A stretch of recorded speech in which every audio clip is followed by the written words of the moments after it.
gentlemen, welcome to the Intercultural News Channel. My name is Matt Dane, and today we will discuss the cultural differences between the United States of America and Iran by applying some of the most important cultural concepts. The USA is a role model for liberty, equality, and tolerance. These values are developed through social norms and unspoken rules that govern different behaviors within a culture.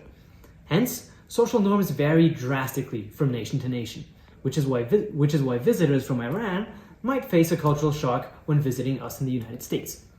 Therefore, we followed Dana, 25, and Farad, 27, on their first ever trip to New York City to discover their challenges. Salam. We finally arrived in New York and are overwhelmed by the openness and freedom people here have. Women have complete freedom in the way they dress. All races are mixed up, and sexuality is publicly displayed and used as a media tool. In Iran, all these things are following strong rules and often face punishment. I don't know what you think about that much freedom. It's values that goes completely against the way I grew up. As you can see, Farad is having a hard time getting used to the cultural shock. It is challenging to see a culture that allows its citizens to do whatever they want to do. Every restaurant here serves alcohol, there are strip clubs, and last night we saw a lot of people walking around that consumed alcohol and getting drunk. I find this fascinating. The consumption of alcohol in Iran is punished hard and can lead to death sentence. The people here seem to live for their freedom. However, they are all trapped in a bubble of things that my culture considers as sins. But why are the two of them so shocked by the norms and values that are common in the USA? To explain that, we will consult the theory of tight and loose cultures by Michel Gelfand. Iran is defined as an extremely tight culture, which means that the citizens have a lot of public rules as well as unspoken norms to follow. The tight concept of a country develops through threats that in the case of Iran are human-made. Religious threats, the constant fear of war, and sanctions. As a response to these threats, people are able to quickly adapt to new situations and rules. Moreover, gambling, alcohol consumption, and tolerance are usually lower in tight cultures, or in case of Iran, do not exist. On the other hand, the USA represents an extremely loose culture, which means that people face very few threats, enabling them to live more freely, follow fewer rules, being more independent and tolerant. The duality of emotions between the two cultures also plays a role in the disturbance Dana and Farad are facing. Trompenaar's theory clearly explained that there are the neutrals and the emotional. The Iranian population believe it is not proper to show emotions, while the American express themselves more openly. This is why Farad explains how overwhelmed they found themselves by the openness and the freedom of the people in the United States. Thank you very much, Farad and Dana. So Iran is a country of principles, where people show strong, rigid codes of belief. With the loosely knit social framework, North American self-image is defined in terms of I rather than we.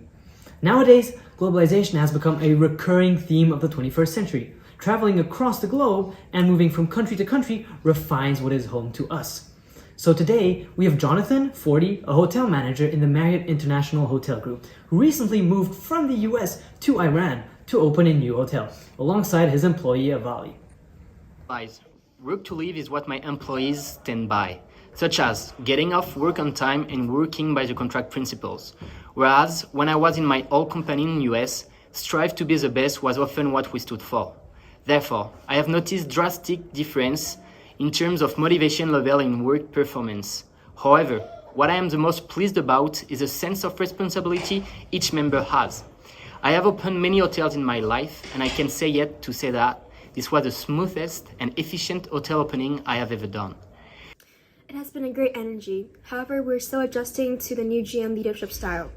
There will be times when every morning he'll be asking us to do a 1-minute pitch, for example, and we're not really used to that. We're not really used to speaking up and, pitching out new business ideas, since we think that's kind of what the GM is responsible for, and that is his job. Additionally, for example, we have noticed kind of big shifts in terms of like new project directions, which were kind of in strong doubt in terms of how it will work out. Why is there such opposing clash within the company? To explain this, we will consult the Hofstede model. This model includes 6 components, right here. Iran is considered as a very feminine country. Their focus is on working in order to live. Managers strive for consensus, and people value equality, solidarity, and quality in their working life. In the Iran collectivist business, offense leads to shame and loss of face. The US is considered as a masculine country.